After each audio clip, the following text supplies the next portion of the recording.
If you know me, you know I love the idea of raised beds, and really it's a form of structure. Just look at the pattern I've created in this tiny space here in my vegetable garden. You can see I have 4 square beds, and then on the corner I have 4 triangular shaped beds. Now what's great about this is that I can rotate crops through the season, and I can put the soil I want in these beds. So no matter how bad the soil was here to begin with, I can amend this just exactly the way I want it to grow beautiful vegetables and flowers.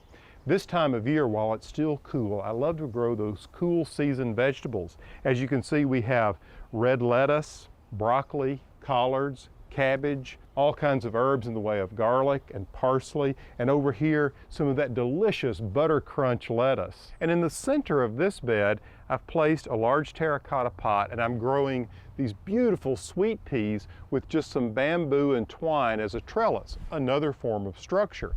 Now if you take a closer look at these beds, they're made of 2x8 lumber.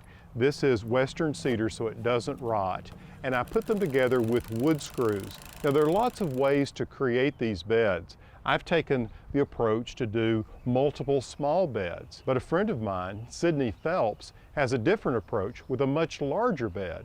I built my 8x24 garden, 5 landscape timbers high on the front side, and then I did 6 on the back side because I wanted my garden to be perfectly level here. I built this to last. I use landscape timbers. I've used rebar to have a solid support, and on the top of it I put an untreated 2x4. I got compost, manure, different types of soil, blending them all together to have a nice mix in here. I've got a really good commercial grade ground cover underneath here to help weeds from coming up underneath.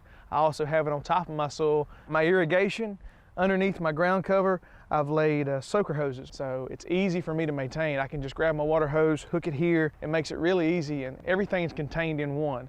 You know, I've got all my stuff spaced out properly, 18 to 24 inches apart. By the time this early spring crop is over with, I'm gonna harvest out anywhere between 250 and 300 pounds of fresh produce. That's not having to go to the grocery store. That's right here in this raised bed. I'll be able to plant and harvest this 2 or 3 more times this year.